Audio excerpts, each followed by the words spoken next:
Hello, and welcome to Mythos and Logos. Here is an enigma that has puzzled historians for 2 millennia.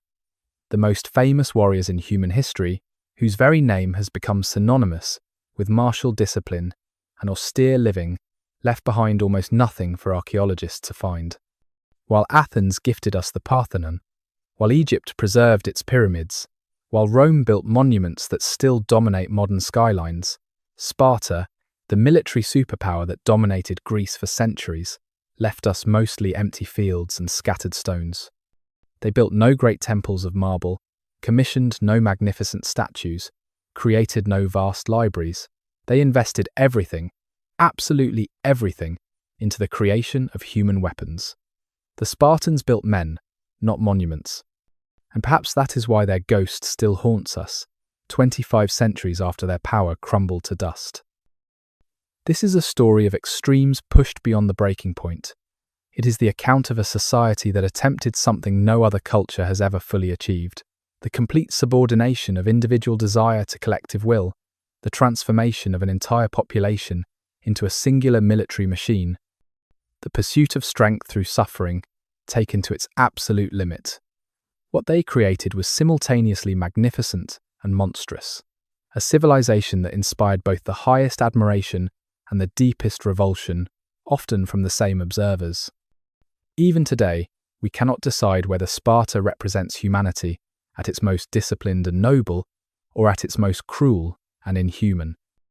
May I ask for your help? Liking and subscribing takes just a moment, but makes a huge difference for the channel. I'm grateful for your consideration. I'm also always amazed by our international reach, so I'd appreciate hearing where you're joining from and your local time. Feel time's current reversing, pulling you gently into the late Bronze Age, where the Eurotas River cuts through a valley surrounded by mountains, where the soil is thin and difficult, where the very landscape seems to demand that its inhabitants become as hard as the stone peaks that surround them. The air carries the scent of wild thyme and the distant sound of bronze on bronze, the eternal rhythm that will define this place for 1,000 years. Tonight, we will walk through the streets of ancient Sparta at its height, when every other Greek city sent ambassadors to study their constitution, when their soldiers were considered invincible, when their women were renowned as the most beautiful and independent in Greece. We will witness the brutal rituals of the agoge, the education system that took 7-year-old boys from their mothers and returned them as warriors willing to die without question. We will stand in the phalanx at Thermopylae, feeling the press of shields and the weight of destiny. We will explore how a city with no walls became the most feared military power in the ancient world, and we will understand why that very strength contained the seeds of its own destruction. But we will also discover the Sparta that poetry forgot, the city of music and dance, where religious festivals filled the calendar, where women could own property and conduct business, where the ephors could remove even kings from power. We will meet not just the warriors, but the philosophers, the poets, the mothers who told their sons to return with their shields or upon them. We will separate the historical reality from the legend that began forming even while Spartan power still stood, a legend that has been used to justify everything from democracy to fascism, from radical equality to brutal oppression. You stand at the Eurotas River. You are walking through the morning mist that rises from the Eurotas River, your feet finding the ancient path worn smooth by countless generations. The year is 650 BC, and you are approaching Sparta not as a warrior, but as a trader from Corinth, your donkey laden with pottery and metalwork. The valley opens before you gradually, mountains rising on either side like grey-green shoulders hunched against the sky. Mount Taygetus looms to the west, its peaks still holding shadows, while the eastern sky brightens to the colour of diluted wine. The first thing you notice is the absence of walls. Every other major Greek city has embraced you with massive fortifications, gates that could be sealed against invaders, towers from which archers could rain death upon attackers. But Sparta lies open in its valley, like a confident giant who has never learned to fear. The only boundaries are the natural ones: the river, the mountains, and the reputation that travels faster than any army. You smell the smoke of morning fires, carrying the scent of barley porridge and occasional hints of meat, a luxury even here. The sounds reach you next, not the cacophony of a typical Greek city's morning, but something more ordered, more rhythmic. There is singing, but it moves in unison, hundreds of young voices raised in the same hymn. There is the clash of bronze, but it too has pattern and purpose, the measured beat of training rather than the chaos of actual combat. As you draw closer, you see them, lines of boys, naked, despite the morning chill, running in perfect formation along the riverbank. Their feet strike the ground in unison, creating a sound like distant thunder. An older man runs alongside them, carrying a whip that he does not hesitate to use on any boy who falls out of step. You have heard of the agoge, of course, but seeing it transforms rumour into visceral reality. These are not children, as you understand children. These are something being forged, shaped, hammered into a form that nature never intended. The city itself surprises you with its modesty. The buildings are functional, almost austere, made of sun-dried brick and local stone.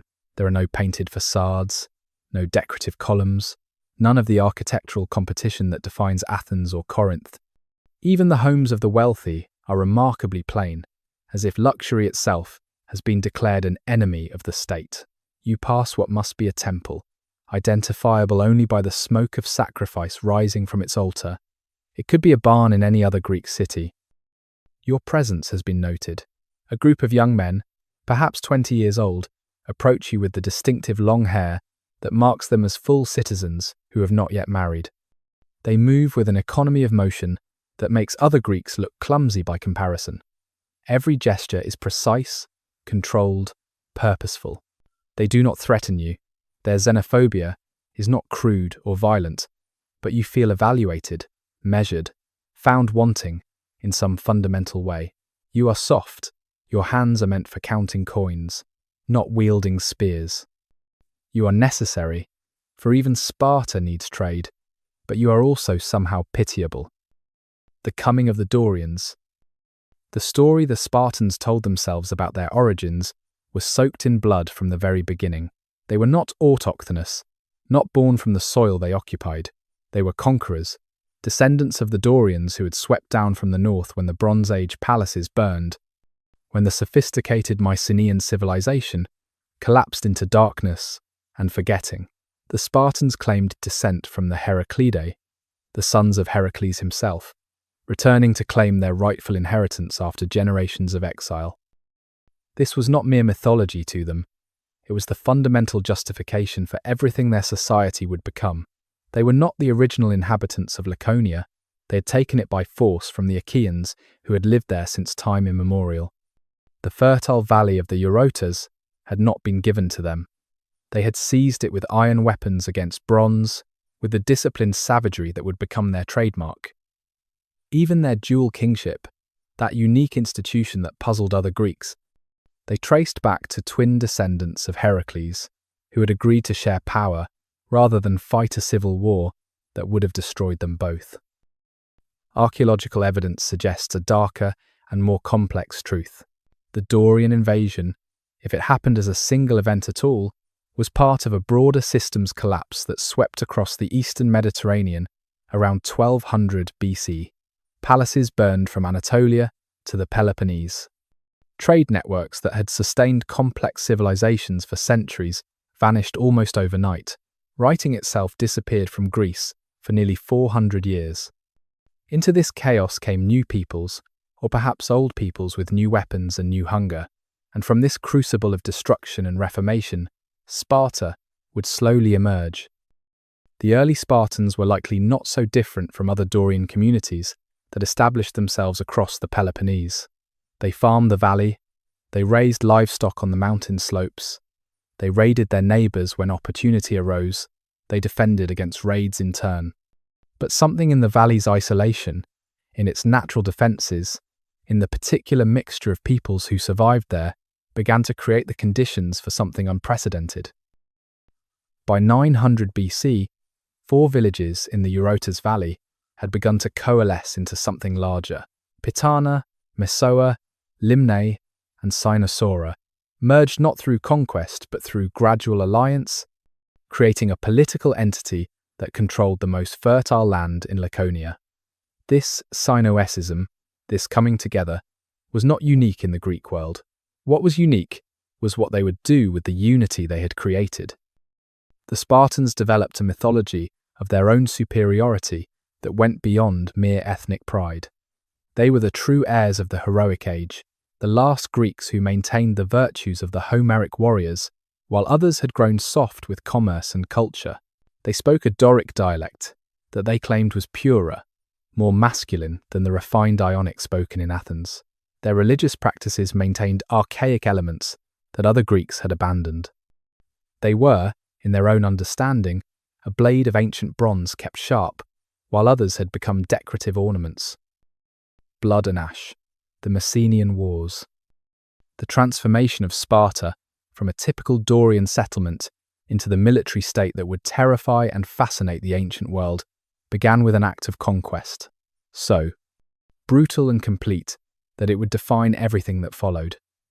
Across the Taygetus Mountains to the west lay Messenia, a land far richer than Laconia, with broad plains perfect for grain cultivation and access to the western sea routes. The Messenians were Greeks like the Spartans, Dorians who spoke the same dialect, worshipped the same gods, shared the same heroic traditions. This kinship would not save them.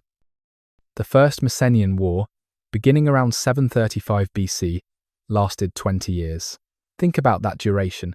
An entire generation growing up, knowing nothing but warfare, boys becoming men with spears in their hands, learning that survival meant not just defeating, but completely subjugating their enemies.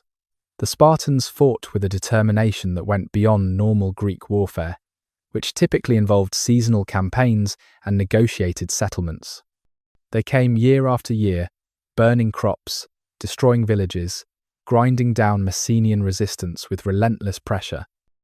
The war's end brought something unprecedented in Greek history. Other cities might exact tribute from defeated enemies, might take some captives as slaves, might even destroy a rival completely, as Athens would later do to Melos. But Sparta did something different. They reduced the entire Messenian population to a state of permanent servitude.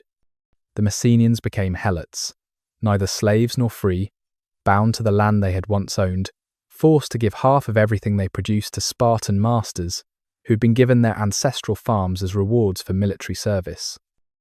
This mass enslavement created the fundamental contradiction that would shape Spartan society for the next 4 centuries. The helots outnumbered the Spartans by at least 7 to 1, perhaps by as much as 10 to 1. Every Spartan citizen lived, surrounded by people who had every reason to hate them, who remembered their former freedom, who passed down stories of their subjugation from parent to child. The Spartans had created a situation where they could never relax their vigilance, never reduce their military readiness, never allow themselves the luxury of normal Greek life. The Second Messenian War, fought around 650 BC, proved even more desperate. The helots revolted, led by a semi-legendary figure named Aristomenes, who waged a guerrilla war from the mountain fortress of Mount Aera. For 17 years, the very existence of Sparta hung in the balance. The helots fought with the fury of people who had tasted slavery and would rather die than return to it. The Spartans fought with the desperation of people who knew that defeat meant not just death, but the complete annihilation of their society. It was during this second war, according to Spartan tradition, that the reforms of Lycurgus were either instituted or reinforced. Faced with potential extinction, the Spartans embraced a radical transformation of their entire society. Every institution, every custom, every aspect of daily life would be subordinated to a single purpose: creating and maintaining the military superiority necessary to keep the helots in subjugation. The tail would wag the dog for the rest of Spartan history. Their conquest of Messenia had given them the economic foundation for a citizen warrior class, but it had also chained them to a system that demanded eternal vigilance. The helots were not chattel slaves who could be bought and sold. They were more like serfs, bound to specific plots of land, with certain traditional rights that even their Spartan masters had to respect. They could marry, maintain families, keep the other half of their produce, practice their own religious rituals, but they were also subject to ritualized humiliation and violence. Each year, the Spartan ephors would declare war on the helots, making it legally permissible to kill them without incurring blood guilt. Young Spartan warriors in training would hunt helots at night as part of the Crypteia, a secret police that maintained terror through random murder. The hatred was mutual and profound. The helots sang songs of revenge while they worked the fields. They prayed to the gods for earthquakes and invasions that might give them opportunity to rise.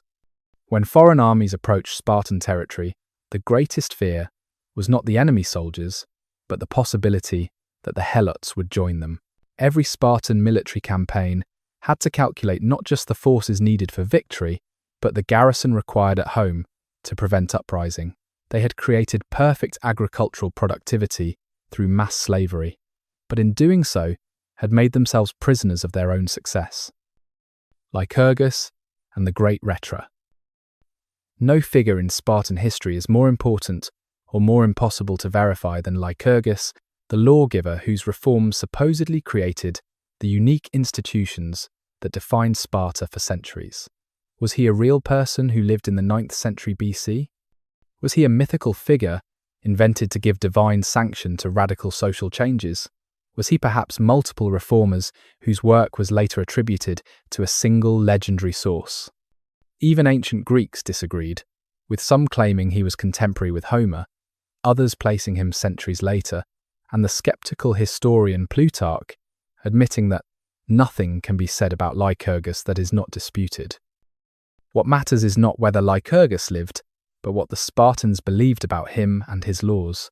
According to their tradition, Sparta had been torn apart by civil strife, rich and poor at each other's throats, the strong oppressing the weak without restraint. Lycurgus, either a regent for an infant king, or a king who abdicated to become a lawgiver, who travelled the known world studying different constitutions. He visited Crete, where he observed the military organisation of the warrior communities. He travelled to Asia Minor, where he saw the corrupting effects of luxury.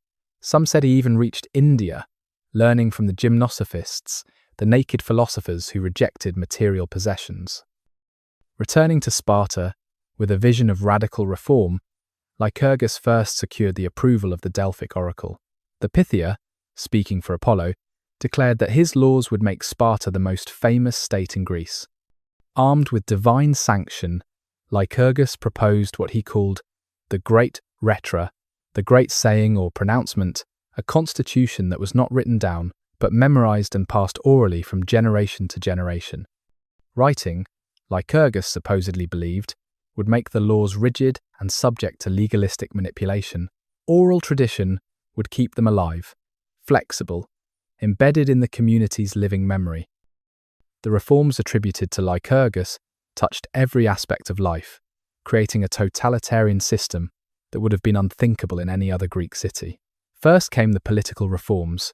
The dual kingship was retained but limited, with two royal families providing mutual checks on power. A council of elders, the Gerousia, consisting of 28 men over 60, plus the two kings, would propose legislation. An assembly of all citizen warriors, the Apella, would approve or reject proposals by shouting their assent or dissent. Later, 5 ephors, elected annually, would oversee the kings and ensure the laws were maintained. The economic reforms were even more radical. Lycurgus supposedly redistributed all the land in Laconia into 9,000 equal plots for Spartan citizens and 30,000 plots for the Perioeci, the free non-citizens who lived in surrounding communities. To prevent the accumulation of wealth, he banned gold and silver currency, requiring the use of iron bars so heavy and worthless that accumulating wealth became physically impractical. Spartan citizens were forbidden from engaging in commerce or crafts, these activities being left to the Perioeci. Every citizen would be a warrior, supported by helot labour, freed from economic concerns to focus entirely on military training. The social reforms went furthest of all, to break down family loyalty that might compete with loyalty to the state. All male citizens would eat together in common messes called syssitia, each man contributing food from his land allotment. Boys would be taken from their families at age 7 to begin the agoge, the education system that would dominate their lives until age 30.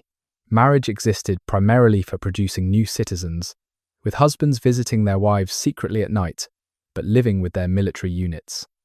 Even the treatment of infants was regulated.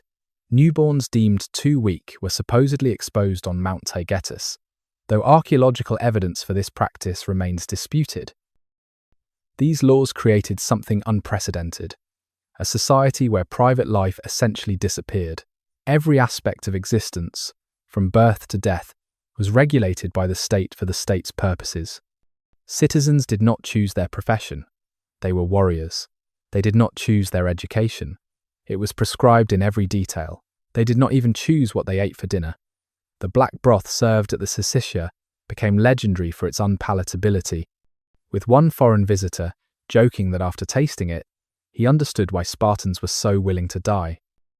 Whether Lycurgus was real or mythical, the system attributed to him transformed Sparta into something unique in human history.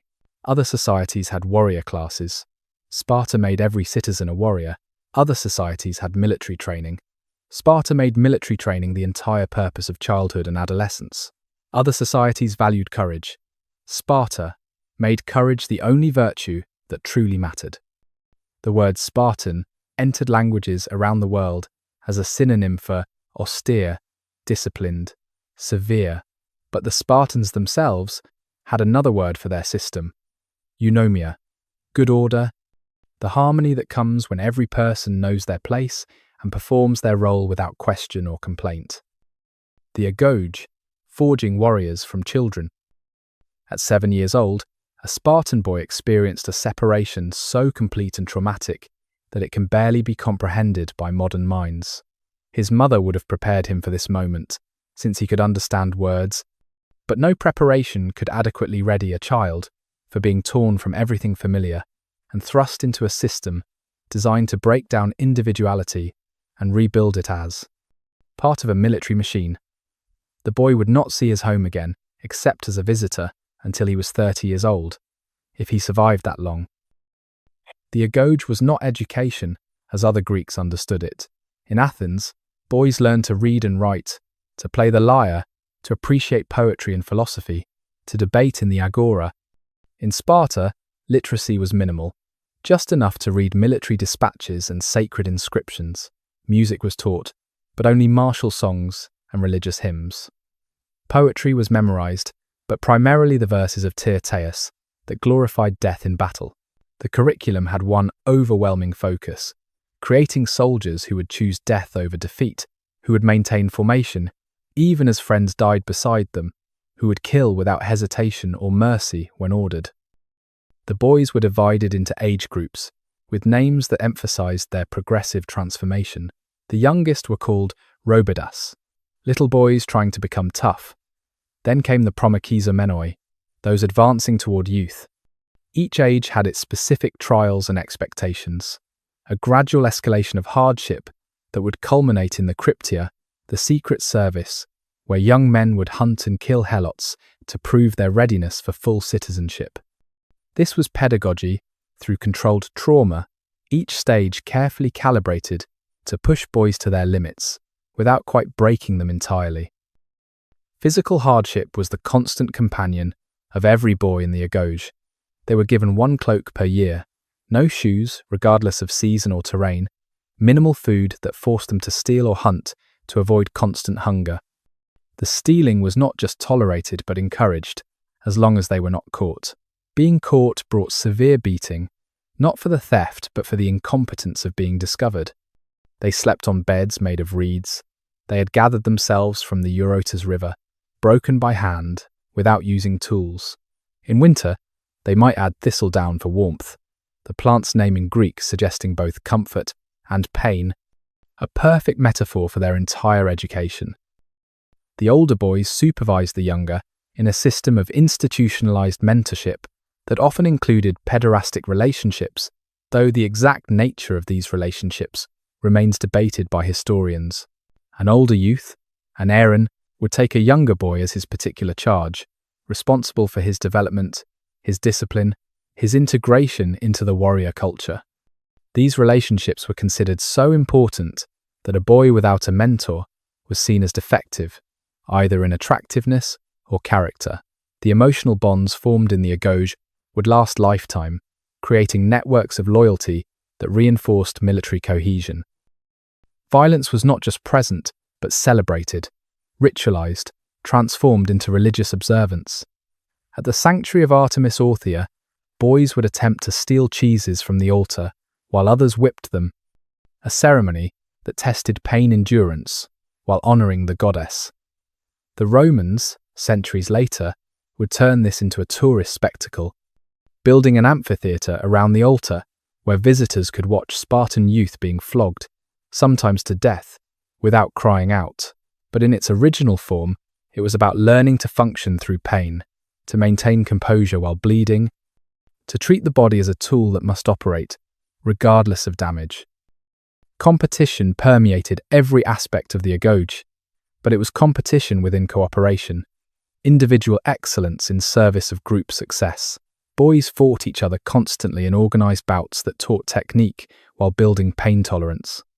They competed in singing, in dancing, in reciting poetry, but always as representatives of their age group or their mess unit. The winner brought honour to his group. The loser brought shame to all his companions. This created peer pressure so intense that suicide was sometimes preferable to persistent failure. The intellectual component of the agoge, limited as it was, focused on what Spartans called laconic speech, the ability to express maximum meaning in minimum words. Boys were taught to speak only when necessary, to make every word count, to use wit as a weapon as sharp as any spear. When Philip of Macedon threatened, "If I invade Laconia, I will destroy Sparta," the Spartan ephors responded with a single word: if. This verbal discipline was another form of military training, teaching the conservation of energy, the power of silence, the impact of perfectly timed speech. Songs in the moonlight. Not everything in Sparta was iron and blood. On certain nights, when the moon rose full over Mount Taygetus, the city transformed into something that would have surprised those who knew only its military reputation. The Gymnopedia, the festival of naked youths, filled the agora with music and movement. Boys and young men, divided by age, competed in elaborate choral performances that combined singing with precisely choreographed dancing. These were not spontaneous celebrations, but carefully rehearsed displays that took months of preparation, another form of discipline disguised as art. The songs they sang were ancient, some dating back to the earliest days of the city. They told of heroes who chose beautiful deaths, of gods who favoured the brave, of the glory that awaited those who fell facing the enemy. But there was genuine beauty in the harmonies, real grace in the movements. Foreign visitors who came to observe often commented on the unexpected sophistication of Spartan musical culture. The same boys who spent their days learning to kill could produce sounds of haunting loveliness when the occasion demanded. Women had their own festivals, their own moonlit celebrations.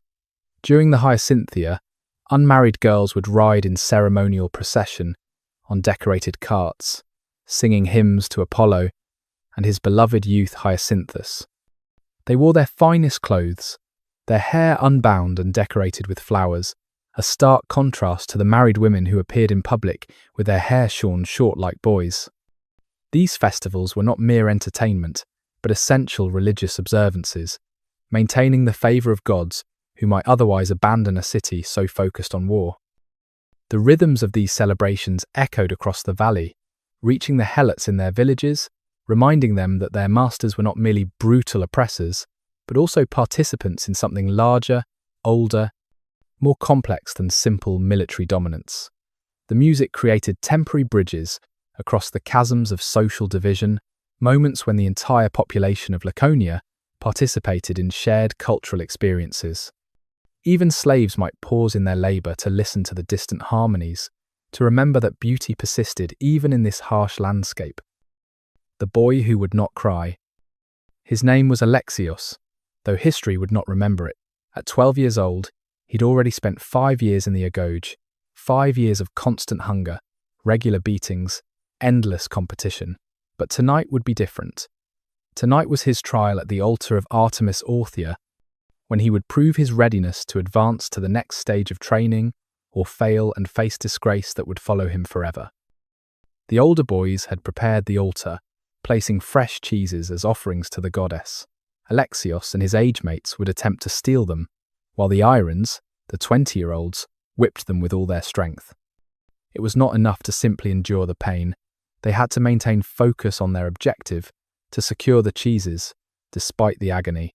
The goddess demanded both suffering and success, pain and purpose united in single action.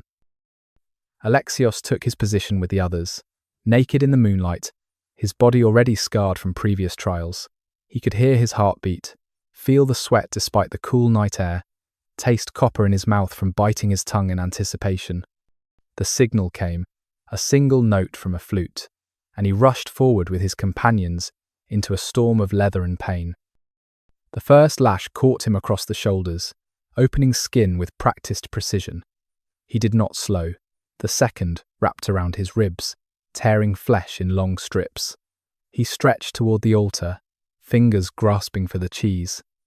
A whip caught his extended arm, the force nearly spinning him around, but he maintained his balance, maintained his purpose. Blood ran down his back, his legs, pooling at his feet and making the stones slippery. Other boys cried out, their voices high and desperate, but Alexios held his silence like a treasure that must not be dropped. His fingers closed on the cheese just as a particularly vicious blow caught him across the face, splitting his cheek open to show teeth through torn flesh. The world went white with pain, then red, then began to fade to grey at the edges. But he had the cheese. He clutched it to his chest and staggered back, each step an individual victory over agony. He had succeeded. More importantly, he had not cried out, had not begged, had not shown weakness that would shame his messmates and his mentor. Later, as the wounds were cleaned and bound, as he lay on his reed bed trying to find a position that did not send fresh waves of pain through his body, Alexios understood something fundamental about what he was becoming. The pain was not the enemy, the pain was the teacher. The whips were not punishment, they were preparation. Every scar was a lesson written on his body about what he could endure, what he could overcome, what he could become. In a few years, he would hold those same whips, would inflict the same necessary agony on the next generation, would help forge them as he had been forged. This was the cycle, eternal as the mountains, hard as bronze, unbreakable as the phalanx itself. 3 classes, 1 state. The Spartan state rested on 3 human pillars, each essential, each locked in their role by tradition and force. At the top, the Spartiates, the full citizens who called themselves homoioi, the equals or similars. Below them, the perioesi, the dwellers around, free but without political rights. At the bottom, the helots, neither slave nor free, the foundation upon which everything else was built. This was not a pyramid that might evolve or reform.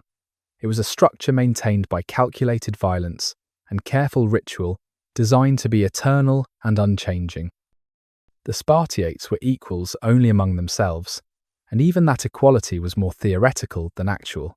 All were warriors, all attended the Syssitia, all owned land worked by helots, but some families traced their lineage to the original conquerors, while others had been admitted later. Some held larger estates, could contribute more generously to their mess, could afford to dedicate horses to chariot racing at Olympia. The 2 royal families stood apart entirely, claiming descent from Heracles himself, exempt from many laws that bound ordinary citizens.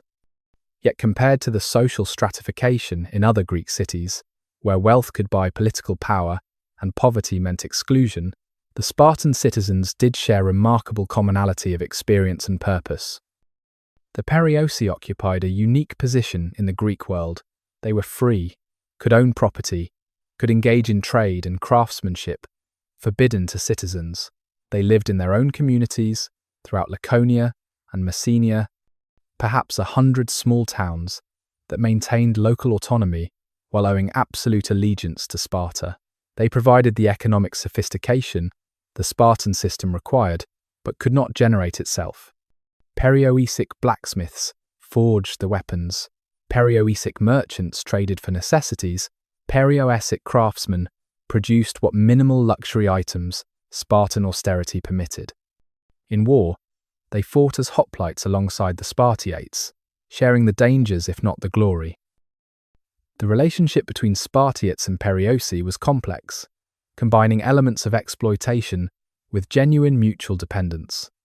The Perioeci needed Spartan military protection in a violent world. The Spartans needed Perioecic economic activity to maintain their warrior lifestyle. There is little evidence of Perioecic revolt or even serious discontent. They had found a niche that, while subordinate, provided security and even prosperity. Many grew wealthy from trade, their houses sometimes more comfortable than those of the citizens who technically ruled over them.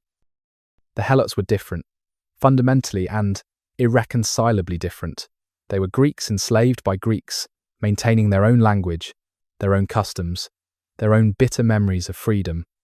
Every year, as mentioned, the ephors declared war on them, making their murder legally sanctioned. Young Spartans in the Crypteia would practice their killing skills on helot bodies. Yet the helots were also protected by certain customs. They could not be sold away from their land. Families could not be separated. They kept half their produce. They were property, but property with rights, however minimal. The psychological warfare against the helots was as important as the physical violence. They were forced to wear distinctive clothing, dogskin caps, and leather garments that marked them as less than human. They were made to appear drunk in public during certain festivals, demonstrating to young Spartans the degradation of excess. They were required to sing degrading songs about their own cowardice and inferiority. Every aspect of their existence was designed to reinforce their subjugation while justifying their oppression. Yet the helots were not broken. They maintained their own communities, their own oral histories, their own dreams of liberation. They whispered stories of Aristomenes, the hero of the Second Messenian War, who had resisted for so long. They performed their own religious rituals in secret, praying for deliverance. When earthquakes shook Sparta or foreign armies approached, helot hopes rose like floodwaters against a dam. The Spartans knew this, lived with this knowledge every moment, shaped their entire society around this fundamental insecurity. The earth shakes, the earthquake of 464. The earth gave no warning. In 464 BC, on an ordinary morning when young men exercised in the gymnasiums and women prepared the morning meal, the ground beneath Sparta suddenly convulsed with a violence that would reshape the entire balance of power in Greece. Mount Taygetus itself seemed to writhe like a wounded giant. The very mountains that had protected Sparta for centuries now threatened to bury it forever. The destruction was immediate and catastrophic. Buildings that had stood for generations collapsed in seconds, their sun-dried bricks and timber frames no match for the earth's fury. The gymnasiums, filled with the youth who represented Sparta's future, became tombs. Contemporary sources claim that 20,000 died in the initial quake and its powerful aftershocks, though modern historians debate this figure. What cannot be debated is that an entire generation of young Spartans, those who would have formed the phalanx's front ranks in coming decades, disappeared beneath rubble and ruin in a single morning. King Archidamus showed the presence of mind that would later make him famous during the Peloponnesian War. As the ground still trembled with aftershocks, as dust clouds rose from collapsed buildings and screams echoed across the valley, he ordered the trumpets to sound the call to arms. Warriors stumbled from ruined houses, grabbed whatever weapons they could find, and formed up in the agora as if facing invasion. This instant reimposition of military discipline in the face of natural disaster may have saved Sparta from complete annihilation. For the helots, the earthquake was a gift from the gods they had prayed for through generations of oppression. The earth itself had risen against their masters. In Messenia particularly, where memories of freedom remained strongest, the helots rose in coordinated rebellion. This was not a spontaneous uprising, but an explosion of long-suppressed rage given opportunity by catastrophe. They seized weapons from destroyed armories, overwhelmed isolated Spartan garrisons still reeling from the earthquake, and retreated to the ancient stronghold of Mount Ithome, where their ancestors had made their last stand during the Messenian Wars. The scope of the crisis cannot be overstated. Sparta faced simultaneous natural disaster and massive slave rebellion with a drastically reduced warrior class. Many of their most promising young warriors lay dead beneath collapsed gymnasiums. Their economic base, entirely dependent on helot agriculture, threatened to vanish. Their entire social system, predicated on military dominance over a subjugated majority, teetered on the edge of complete collapse. For the first time in living memory, Sparta had to do something that must have felt like swallowing poison. They had to ask for help. The appeal went out to their allies in the Peloponnesian League, and remarkably, to Athens, with whom they had fought alongside against the Persians, but who represented everything Sparta opposed in Greek political philosophy. The Athenians debated fiercely. Ephialtes argued against helping, saying they should let their rival be crushed, but Cimon, the aristocratic general who admired Spartan traditions, convinced the assembly to send 4,000 hoplites, arguing that Greece needed both its legs to stand. The arrival of Athenian hoplites in Laconia created a cultural collision that would have profound consequences. The Athenians, accustomed to their democracy, their philosophical debates, their artistic achievements, found themselves in a city that seemed frozen in archaic time. The Spartans, witnessing Athenian soldiers discussing and voting on their orders, saw dangerous ideas that might infect their own carefully controlled society. After initial cooperation, Spartan authorities abruptly dismissed the Athenian force, claiming their services were no longer needed. This insult would not be forgotten in Athens, and became one of many grievances that would eventually lead to war between the two powers. You are a helot in the fields. Your hands are already bleeding, though the sun has barely cleared Mount Parnon to the east. The barley stalks are rough, each one requiring its own swift motion with the bronze sickle, and you have thousands more to cut before darkness.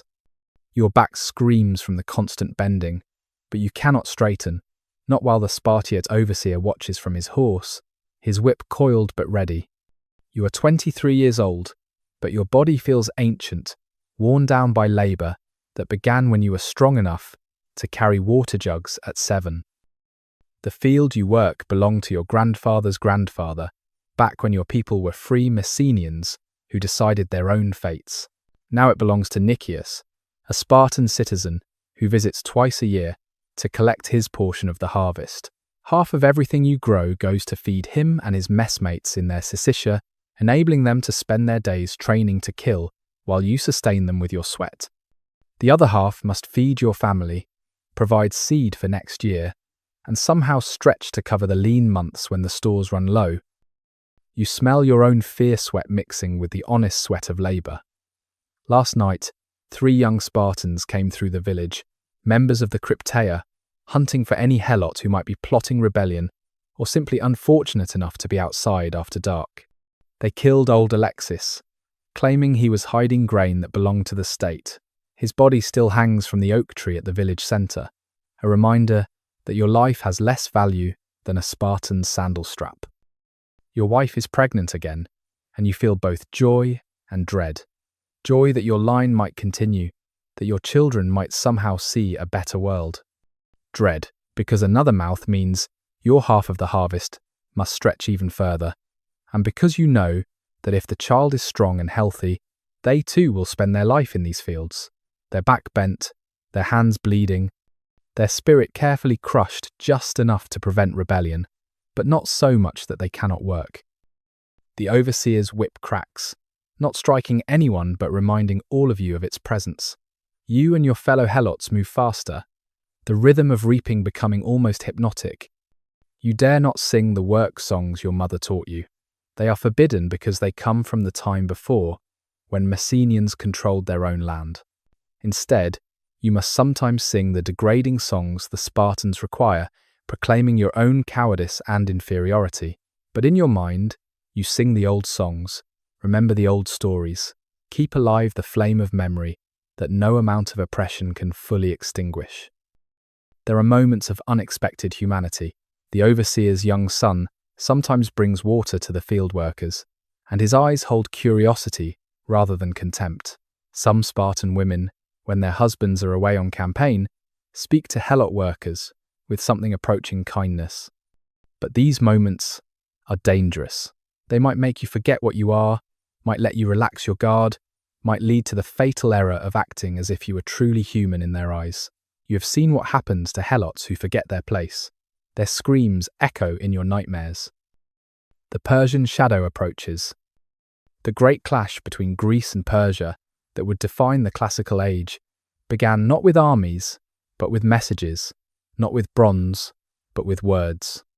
In 491 BBC, envoys from King Darius of Persia arrived at the various Greek cities, carrying a simple demand: earth and water, the symbols of submission. Most Greek cities, understanding the mathematics of survival when facing the largest empire the world had ever known, complied. Aegina gave earth and water. Macedon gave earth and water. Many others made the same pragmatic choice. When the Persian envoys arrived in Sparta, they made their demand in the usual formula, expecting either compliance or elaborate excuses. What they received instead was a lesson in Spartan directness. The envoys were taken to a well, shown its depth, and told that they would find both earth and water at the bottom. Then they were thrown in. Athens, not to be outdone in sacrilege, threw their own Persian envoys into a pit, reserved for condemned criminals. Both cities had violated the sacred protection given to heralds and messengers, a transgression against both human custom and divine law. Sparta initially showed little concern about Persian expansion. Their focus remained inward, on maintaining control over the helots, on preserving their unique system against internal threats. When Athens faced the Persians at Marathon in 490, fighting desperately against overwhelming odds, Sparta's forces arrived after the battle was over, claiming religious obligations had prevented them from marching sooner. They examined the Persian dead with professional interest, noting their equipment and tactics, then marched home. The threat seemed distant, Athens' problem, rather than theirs. But when Xerxes, son of Darius, began preparing an invasion force of unprecedented scale to avenge his father's defeat, even insular Sparta could not ignore the implications. The reports that filtered into Greece spoke of an army so vast it drank rivers dry, of a bridge of boats spanning the Hellespont, of subject nations forced to contribute their best warriors to a host that would sweep across Greece like a plague of locusts. This was not a punitive expedition, but an attempt at complete conquest. The Hellenic League formed in response represented something remarkable. Greek cities that had warred against each other for centuries agreeing to unified command.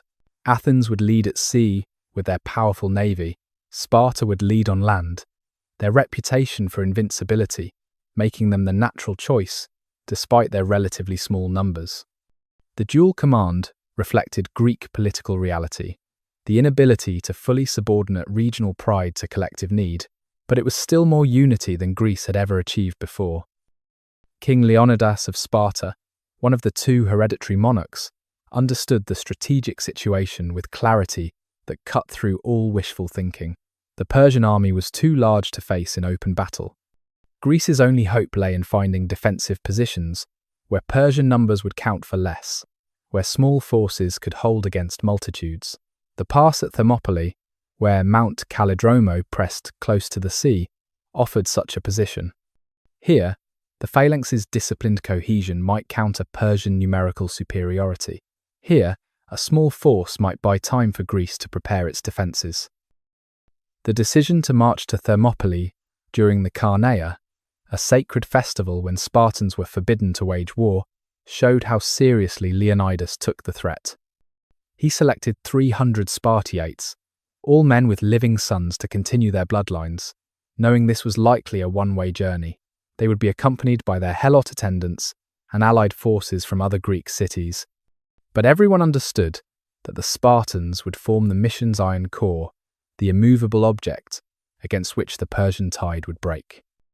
The march to Thermopylae.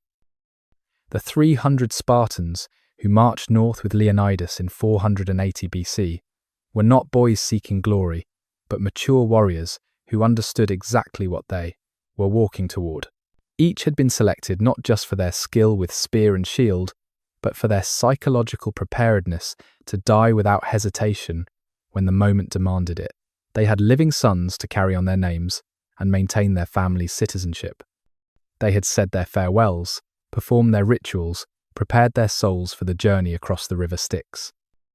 The march itself became a piece of performance art, a demonstration of Spartan confidence designed to inspire allies and intimidate potential defectors. Leonidas stopped at every allied city, gathering forces, but also displaying his Spartans' absolute calm in the face of approaching annihilation. They exercised naked in the morning sun, their scarred bodies testament to lifelong training. They combed their long hair with elaborate care, a Spartan custom before battle that other Greeks found both admirable and unsettling. They sang their marching songs with voices that never wavered, rhythms that never faltered.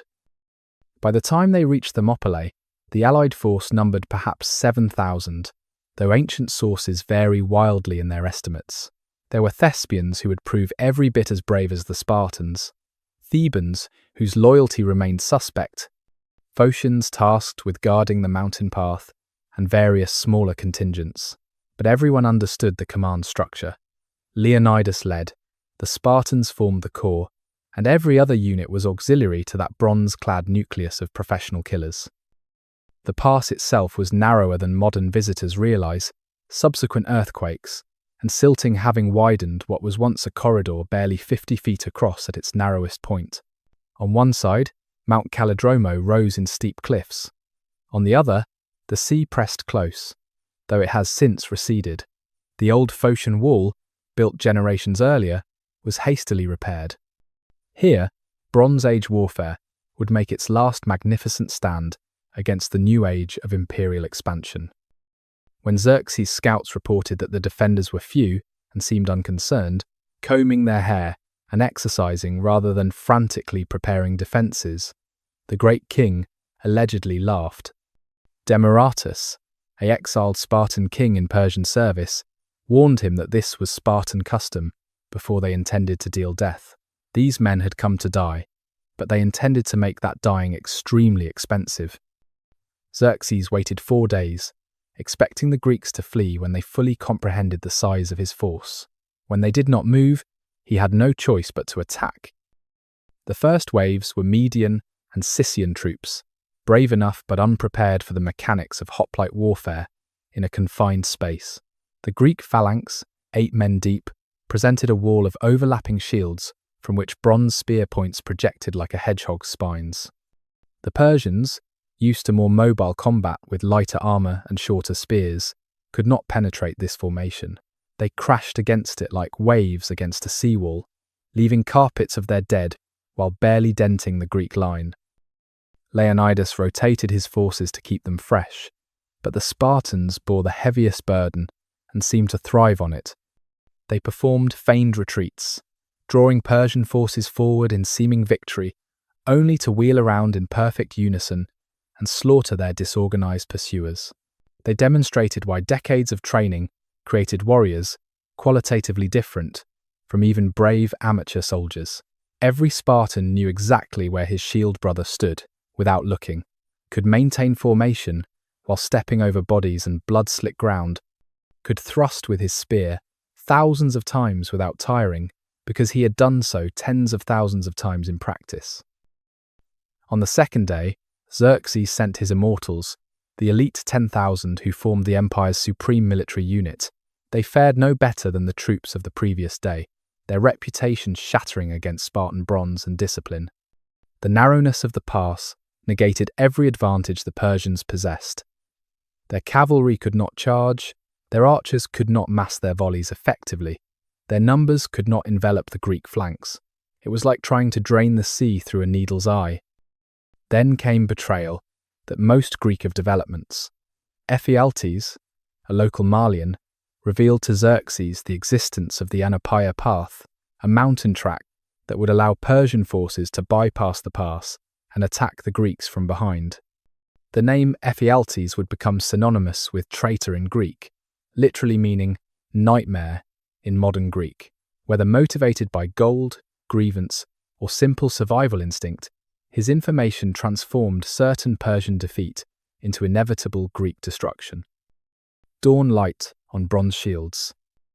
The morning of the third day arrived painted in colours of rose and gold across the Malian Gulf. Dew condensed on bronze shields stacked against the rebuilt Phocian wall, each droplet catching the early light like tiny diamonds scattered across scenes of hammered warriors and mythical beasts. The air hung still and heavy with morning mist rising from the sea, carrying the salt smell of the waters and something else, the copper scent of blood already soaking into the earth from 2 days of slaughter. A Spartan warrior sat sharpening his spear point with slow, methodical strokes of a whetstone.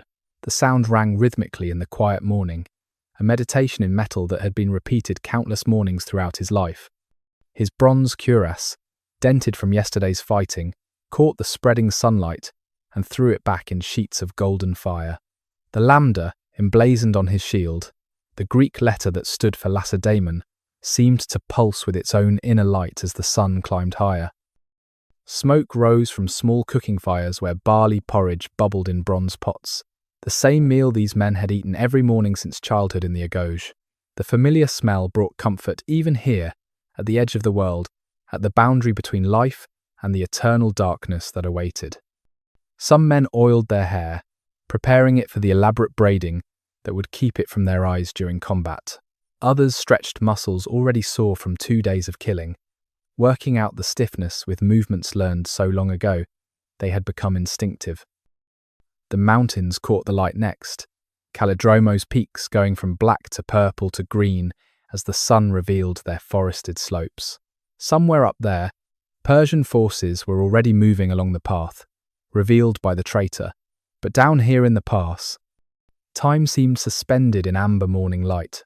A flight of cranes passed overhead, their calls echoing off the cliff faces, heading south toward lands that would never know the tread of Persian boots if these men did their duty well enough. The sea itself transformed from wine dark to brilliant blue as the sun gained strength, small waves lapping at the shore with a rhythm older than human memory. Some warriors walked to the water's edge to perform their morning ablutions, the cold salt water shocking their skin awake, washing away the sweat and blood of previous days' fighting. They moved with the unconscious grace of men who had trained their bodies to perfection, every gesture economical, purposeful, nothing wasted on display or vanity, despite their reputation for elaborate appearance. After the hot gates. When word came that the Persians had turned the position that Phocian guards on the mountain path had failed to hold, Leonidas made the decision that would echo through millennia. He dismissed the allied forces, keeping only those who chose to stay. His 300 Spartans, 700 Thespians who refused to abandon their allies, and 400 Thebans whose willingness remains historically debated. The Spartans would not retreat because their law forbade it. The Thespians would not retreat because honour demanded they match Spartan courage. Together, they would make their deaths meaningful. The final battle was not the organised resistance of previous days, but something more primal, more desperate, more magnificent. Leonidas led a dawn attack on the Persian camp, hoping to kill Xerxes himself and turn inevitable defeat into eternal victory. They fought not in phalanx formation, but as individual warriors unleashed, each man becoming the distilled essence of a lifetime's training. When spears shattered, they fought with swords. When swords broke, they used fists and teeth. Leonidas fell relatively early, and the battle transformed into a savage struggle for possession of his body, Greeks and Persians dying in heaps over the corpse of a king. The Spartans and Thespians made their last stand on a small hill behind the wall, surrounded completely, fighting back to back as Persian arrows fell like rain. Dienkes, the Spartan who had famously said that Persian arrows blocking the sun meant they would fight in the shade, died as he had lived, finding dark humour in annihilation. The last warriors fell not in formation, but as individuals, each death a singular statement of defiance. Persian soldiers had to be ordered repeatedly to advance. Facing these dying Greeks was like approaching wounded lions, dangerous until the very last breath. The immediate military impact was significant but not decisive. Xerxes had lost perhaps 20,000 troops, including 2 of his own brothers, to kill fewer than 2,000 Greeks. More importantly, he had lost time, allowing the Greek fleet to fight at Artemisium and then withdraw in good order. The evacuation of Athens was completed. The strategic delay had been achieved, but none of that would have mattered if Thermopylae had been merely a military engagement. What transformed Thermopylae from defeat into victory was the story it created, a narrative that began forming even before the bodies cooled. Here was proof that free men fighting for their homes could stand against the largest empire on earth. Here was evidence that Greek virtue, arete, was not just philosophical concept but practical reality. The Spartans had always claimed they were superior warriors. At Thermopylae, they proved it in blood. Every Greek city-state, regardless of their feelings about Spartan society, could take pride in what had been accomplished at the hot gates. Pausanias at Plataea. The young regent Pausanias carried impossible weight on his shoulders as he led the largest Greek army ever assembled toward the plain of Plataea in 479 BC, nephew of the martyred Leonidas, regent for the dead king's young son. He commanded perhaps 40,000 hoplites and an equal number of light troops against Persian forces that still significantly outnumbered them. Unlike his uncle's glorious defeat, Pausanias needed actual victory, the kind that would drive the Persians from Greek soil forever. Pausanias was brilliant but unstable, a combination that would eventually destroy him. At Plataea, his brilliance dominated.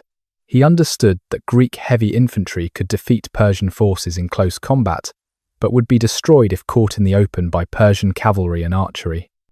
For days he maneuvered carefully, keeping to rough ground where horses could not charge effectively. Mardonius, the Persian commander, tried every stratagem to draw the Greeks onto favourable terrain. Both commanders played a deadly game of positional chess, with thousands of lives as pieces. Water became the critical factor. The Persians had fouled the springs the Greeks depended on, forcing Pausanias to order a complex night withdrawal to new positions with clean water access. Night movements with amateur soldiers are recipes for disaster, and the Greek withdrawal began to fragment almost immediately. The Spartans ended up isolated on a ridge, separated from their Athenian and Tagian allies, exactly the kind of situation Mardonius had been trying to create. As dawn broke, Persian cavalry attacked what appeared to be an exposed and vulnerable Spartan force. But Pausanias had nerves of bronze. He held the Spartans in position under arrow fire, taking casualties, waiting for the perfect moment. When Mardonius committed his infantry, believing the Spartans were breaking, Pausanias ordered the charge.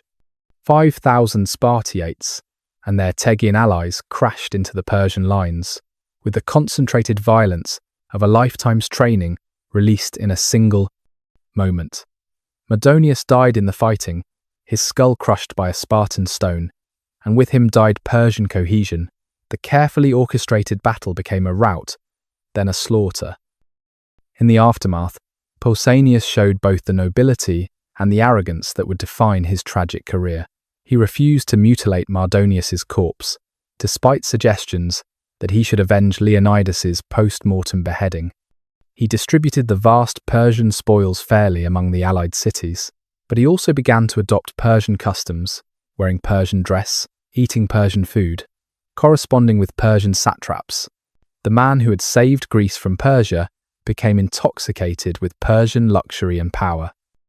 The quiet between storms. Between the glory of the Persian wars and the catastrophe of the Peloponnesian War, Sparta experienced a generation of uncertain peace, a breathing space when the normal rhythms of their society reasserted themselves against the disruptions of external conflict. Young boys entered the agoge, never having seen their fathers march to war. The Syssitia resumed their regular patterns without the empty places of the war dead. Women gave birth to children who might actually reach adulthood without facing foreign spears. The daily routine of Spartan life had its own particular beauty for those within the system. Dawn brought the sound of running feet as boys trained along the Eurotas. Morning saw citizens gathering for the leisurely discussions that preceded afternoon training. The gymnasiums filled with men maintaining their fighting edge, even in peace, wrestling and boxing and throwing javelins at targets rather than enemies. Evenings brought the communal meals, the black broth and barley bread, the quiet conversation of men who had known each other since childhood. Religious festivals punctuated the year with colour and meaning. The Hyacinthia honoured Apollo with a mixture of mourning for dead youth and celebration of renewed life. The Carnea brought musical competitions and ritual pursuits. The Gymnopedia saw naked youths dancing in the summer heat, endurance transformed into art. These were not mere entertainments, but essential threads in the fabric that held Spartan society together, reminding everyone of their place in something larger than individual existence. Yet beneath the surface, calm pressures built like tectonic forces. The earthquake's demographic devastation had not been fully replaced. The helot population, briefly reduced by rebellion and massacre, began growing again, the eternal mathematical problem of the few ruling the many, and most dangerously, Athens had used the peace to transform itself from one Greek city, among many, into something unprecedented. A maritime empire that collected tribute from hundreds of cities, that built monuments of unprecedented magnificence, that promoted democracy as aggressively as Sparta promoted oligarchy. Athens rising, the inevitable rivalry. The transformation of Athens from Sparta's ally against Persia into its greatest enemy was not sudden but gradual, like the slow divergence of tectonic plates that eventually produces earthquakes. Each city represented a completely different vision of what Greek civilization should become. Sparta looked backward, trying to preserve what they saw as ancient virtue against modern corruption. Athens looked forward, embracing change, innovation, intellectual and artistic achievement. The conflict was philosophical before it was military. Athens rebuilt after Persian destruction with unprecedented ambition. The Acropolis, crowned with the Parthenon, became a marble declaration of cultural supremacy. The long walls connected the city to its port at Piraeus, making Athens effectively an island immune to traditional siege warfare. The Delian League, originally a defensive alliance against Persia, transformed into the Athenian Empire as member states found their contributions becoming tribute, their independence becoming subordination. Athens had discovered that democratic energy could be channeled into imperial expansion as effectively as Spartan discipline. The intellectual flowering of Athens must have seemed to conservative Spartans like a form of cultural madness. Philosophers questioned the existence of the gods, the nature of justice, the legitimacy of all traditional authority. Dramatists staged tragedies that explored the dark corners of human psychology and comedies that mocked everything sacred. The sophists taught rhetoric that could make the weaker argument defeat the stronger, undermining the very concept of absolute truth. Young Athenians learned to question everything, to debate endlessly, to value clever words over brave deeds. Spartan responses to Athenian provocations followed predictable patterns. When Athens supported helot rebels after the earthquake, Sparta remembered but did not immediately retaliate. When Athens made alliances with Sparta's traditional enemies, Sparta protested through diplomatic channels. When Athens used its navy to strangle the trade of Sparta's allies, Sparta issued ultimatums. The Spartans were psychologically unsuited for the kind of indirect conflict Athens excelled at: economic warfare, propaganda, the subtle subversion of allied loyalties. The deeper issue was that each city's success threatened the other's existence. Spartan military supremacy meant nothing if Athens could dominate the seas and strangle Sparta economically. Athenian democracy could not flourish if Spartangent-backed oligarchs overthrew popular governments throughout Greece. The Spartan model of austere virtue was undermined by Athenian wealth and cultural achievement. The Athenian model of open society was threatened by Spartan discipline and military effectiveness. They were matter, and antimatter, destined to destroy each other upon contact. By 432 BC, the situation had become intolerable. Corinth, Sparta's crucial ally, faced economic strangulation from Athenian policies.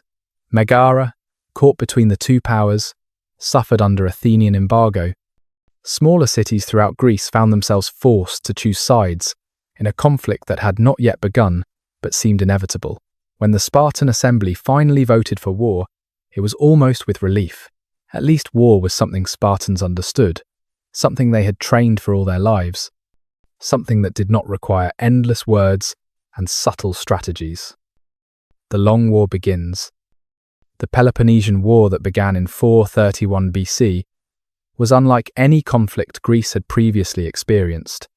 This was not a seasonal campaign to be resolved in a single battle, but a total war that would last 27 years, that would draw in every Greek city from Sicily to Asia Minor, that would transform both victors and vanquished into something their ancestors would not recognize. Thucydides, the Athenian historian who chronicled this catastrophe, called it the greatest disturbance in Greek history, a convulsion that tore apart the fabric of Hellenic civilization. Sparta's initial strategy under King Archidamus was conservative and traditional: invade Attica each summer, destroy crops, challenge the Athenians to battle. When they refused to emerge from behind their walls, supplied by sea through the long walls to Piraeus, the Spartans would eventually withdraw, having accomplished little except agricultural destruction. This was warfare as Sparta had always practiced it, but Athens had changed the rules. Pericles, the Athenian leader, understood that Athens could survive without its countryside, but Sparta could not survive a prolonged war of attrition. The plague that struck Athens in 430, trapped in an overcrowded city, changed everything. Perhaps typhus, perhaps something else. It killed a quarter of the population, including Pericles himself. Bodies piled in the streets, faster than they could be burned.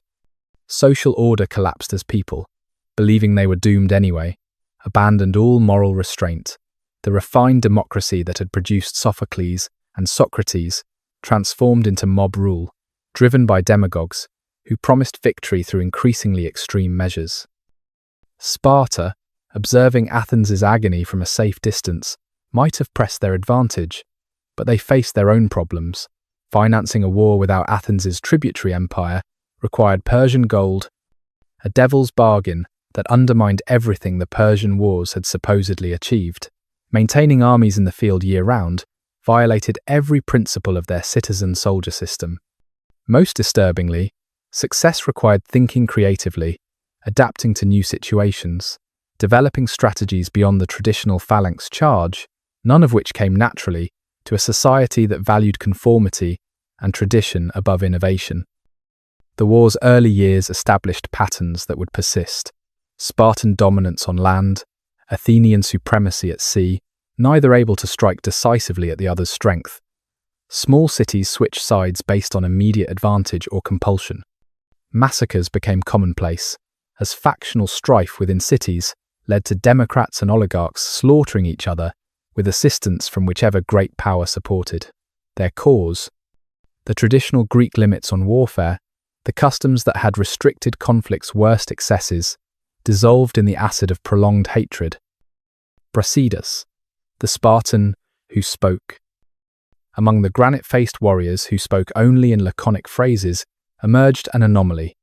Brasidas, son of Tellus, a Spartan who could charm as effectively as he could kill. In 424 BC, he led a small force of 700 hoplites and 1,000 mercenaries on an audacious march through hostile territory to Thrace, aiming to strike at Athens' vital interests in the silver mines and timber resources of the northern Aegean. Brasidas understood something that escaped most of his countrymen. Wars were won not just with spears, but with words. When he arrived at Acanthus, instead of immediately besieging the city, he asked to address the assembly. The Acanthians, curious about this articulate Spartan, who seemed to contradict every stereotype, allowed him to speak.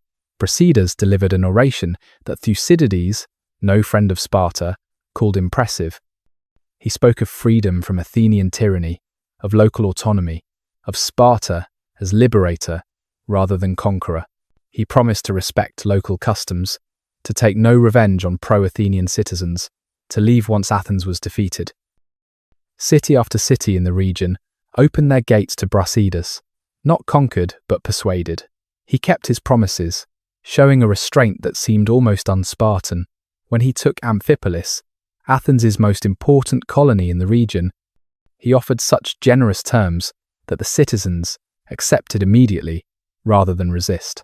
The loss of Amphipolis would haunt Athens for the rest of the war and contribute to Thucydides' exile when he failed to arrive in time to save it.